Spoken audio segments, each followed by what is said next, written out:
지금 대한민국 부동산 시장에 경고등이 켜졌습니다. 아니, 이미 폭발 직전의 시한폭탄입니다. 최근 서울과 수도권 핵심 지역에서 믿기 힘든 숫자가 포착되었습니다. 불과 몇 달 전만 해도 아파트를 싹쓸이하던 중국인 큰손들이 갑자기 보유 물량을 던지며 대탈출을 시작한 겁니다. 무려 5억 원이나 싼 급매물이 쏟아져도 거들떠보지도 않습니다. 이들이 이렇게 황급히 한국 부동산을 떠나는 진짜 이유가 무엇일까요? 언론에서는 금리나 기대감으로 집값이 오를 거라고 떠들지만 정작 스마트머니는 한국을 탈출하고 있습니다. 이 무서운 진실을 모르면 평생 피땀 흘려 모은 여러분의 노후 자산이 한순간에 반토막 날 수 있습니다. 오늘 영상 끝까지 보셔야 살아남습니다. 우리가 믿었던 상식이 무너지는 순간입니다. 여러분, 진실을 마주할 준비 되셨습니까? 요즘 뉴스 틀면 매일같이 나오는 소리가 있죠. 금리가 곧 내려갈 테니 집값이 다시 바닥을 치고 오를 거라는 이야기 말입니다. 전문가라는 사람들도 나와서 지금이 바닥이니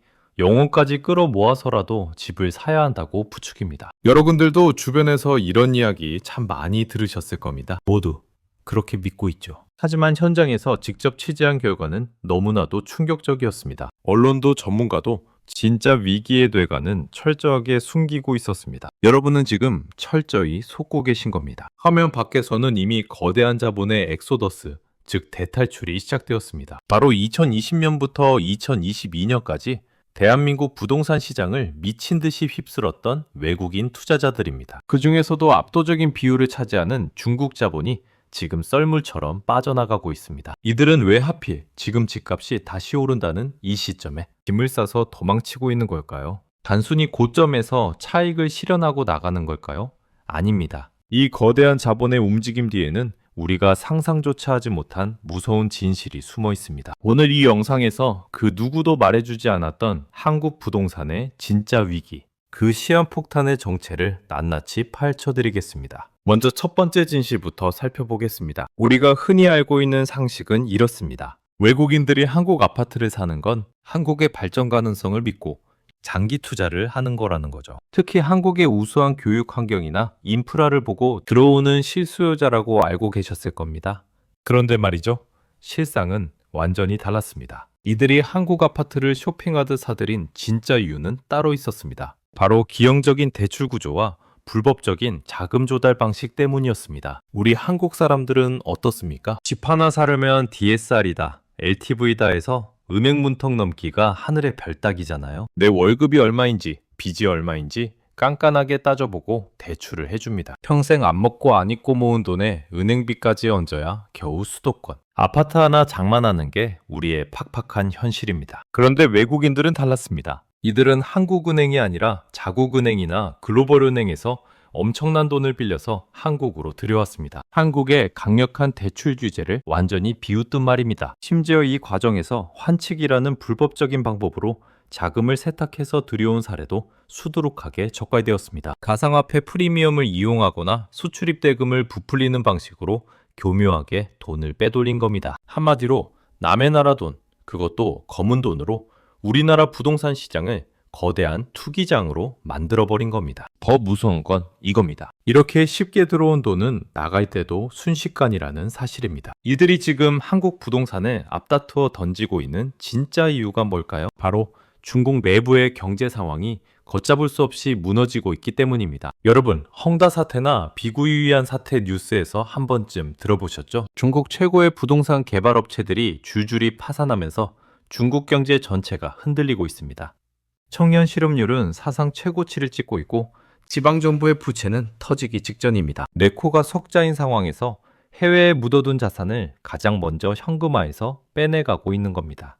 이게 바로 부인할 수 없는 팩트입니다. 한국 아파트가 좋아서 산 게 아니라 단순히 돈을 굴리기 위한 도박장이었을 뿐이니까요. 이제 그 파티가 끝나고 끔찍한 계산서가 날아올 시간이 된 겁니다. 정말 그런지 구체적인 데이터로 확인해 보겠습니다. 2024년 상반기 기준 외국인의 국내 집합 건물 매도량이 역대 최고치를 기록했습니다. 그 중에서도 70% 이상이 바로 중국인들의 매도 물량입니다. 인천 송도나 경기 시흥, 안산 같은 곳을 한번 가보십시오. 2021년에 12억 원에 호가하던 30평대 아파트가 지금은 7억 원대까지 곤두박질 쳤습니다. 무려 5억 원이 허공으로 증발한 겁니다. 5억 원이라니. 서울 외곽 아파트 전세 한번 구할 수 있는 엄청난 돈 아닙니까? 이 지역 부동산 중개업소 사장님들 이야기를 들어보면 상황은 더 처참합니다. 금매로 시세보다 1억, 2억 원을 싸게 내놔도 집을 보러 오는 사람조차 없다고 합니다. 거래 절벽을 넘어선 거래 빙하기가 온 겁니다. 여기서 50대 자영업자 박 사장님의 뼈아픈 사연을 하나 들려드리겠습니다. 박 사장님은 20년간 불 앞에서 땀 흘려 운영하던 식당을 힘겹게 지켜오셨습니다. 그러다 3년 전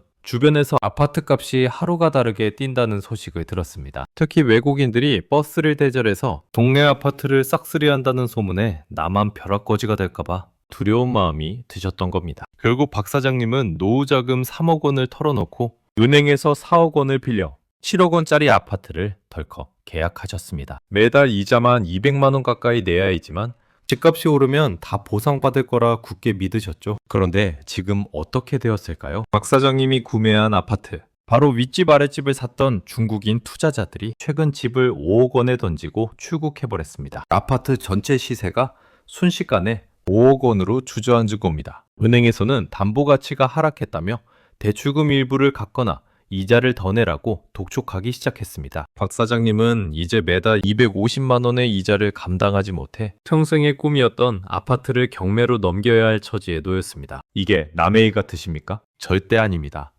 진짜 문제는 지금부터입니다. 어떤 분들은 이렇게 생각하실 수도 있습니다. 외국인들이 집을 팔고 나가면 집값이 떨어져서 오히려 우리 청년들에게 내 집 마련의 기회가 되는 것 아니냐고 말이죠. 참 순진한 생각입니다. 경제는 사람 몸과 같습니다. 피가 갑자기 훅 빠져나가면 몸 전체가 쇼크에 빠지는 법입니다. 부동산 시장도 마찬가지입니다.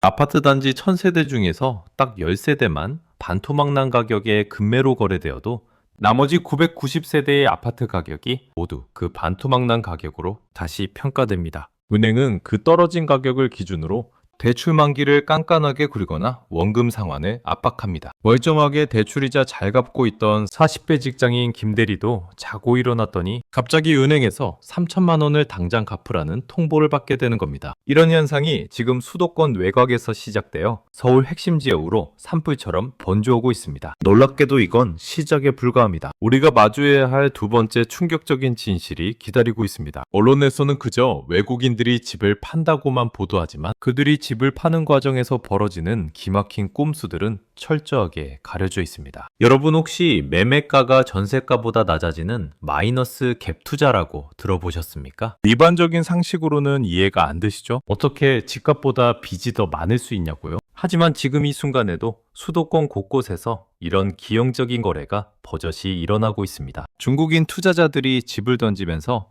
전세 보증금을 돌려주지 못하니까 아예 집을 세입자에게 떠넘기거나 유령법인에 팔아넘기고 오만가는 수법입니다. 이 악랄한 수법을 좀 더 자세히 볼까요? 예를 들어 5억 원짜리 전세가 들어있는 집을 외국인 집주인이 4억 9천만 원에 브로커에게 헐값에 팔아버립니다. 집주인은 차액 1천만 원을 챙겨서 본국으로 도주하고 껍데기만 남은 집을 인수한 브로커는 그대로 파산 신청을 해버립니다. 그럼 그 5억 원이라는 전세금은 누가 책임집니까?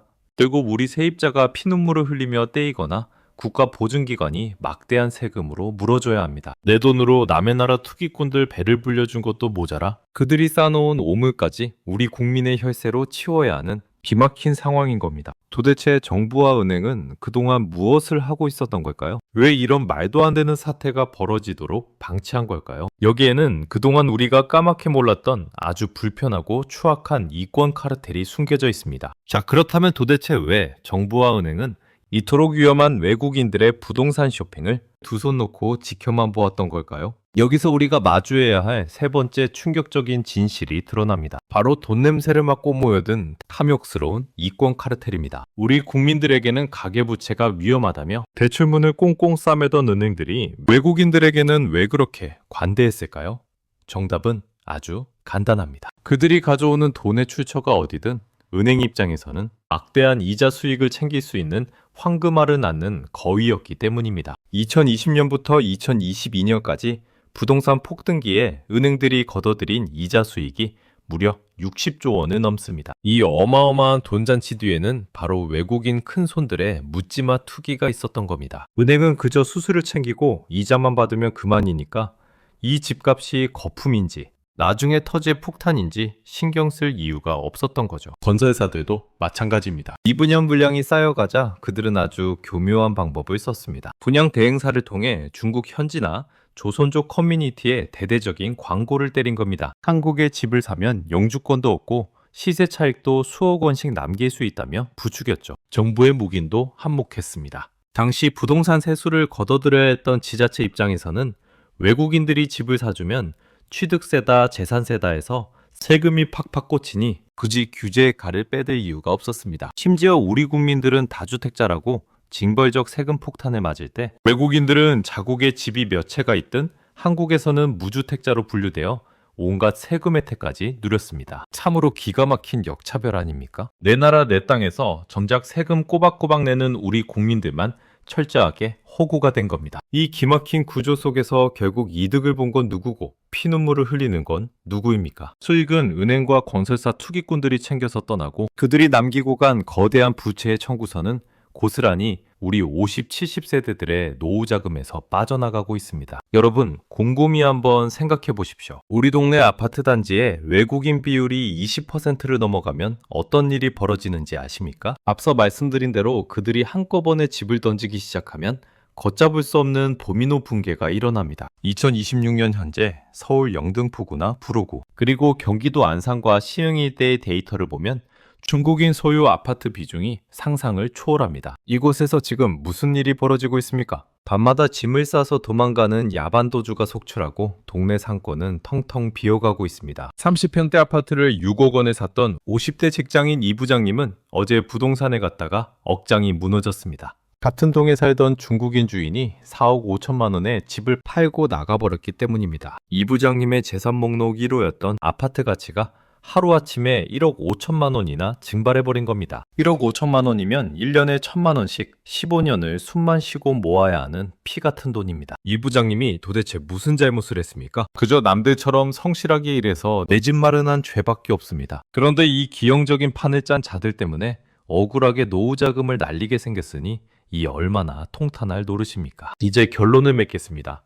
더 이상 아무런 대책 없이 당해선 안 됩니다. 지금 당장 여러분이 하셔야 할 3가지 긴급행동 지침을 말씀드리겠습니다. 첫 번째, 당장 여러분이 살고 계신 아파트 단지나 투자하려고 눈여겨보던 지역의 외국인 거래 비율을 확인하십시오. 부동산 앱이나 국토교통부 실거래가 시스템에 들어가면 다 나옵니다. 만약 그 비율이 유독 높거나 최근 금매 거래가 외국인 위주로 터지고 있다면 뒤도 돌아보지 말고 그 지역은 피하셔야 합니다. 이미 폭발이 시작된 화약고에 발을 들이는 것과 같습니다. 두 번째, 변동금리로 무리한 대출을 받고 계신다면 당장 은행으로 달려가서 고정금리로 갈아타시거나 어떻게든 원금을 줄이셔야 합니다. 금리가 내릴 거라는 언론의 달콤한 거짓말에 속지 마십시오. 외국인 자본이 빠져나가고 환율이 요동치면 은행은 생존을 위해 결국 가상금리를 올릴 수밖에 없습니다. 그때 가서 후회하면 이미 늦습니다. 세 번째, 현금 비중을 무조건 늘리십시오. 부동산이라는 무거운 자산에 전 재산을 묶어두는 시대는 끝났습니다. 집값이 반토막 나는 산사태가 벌어질 때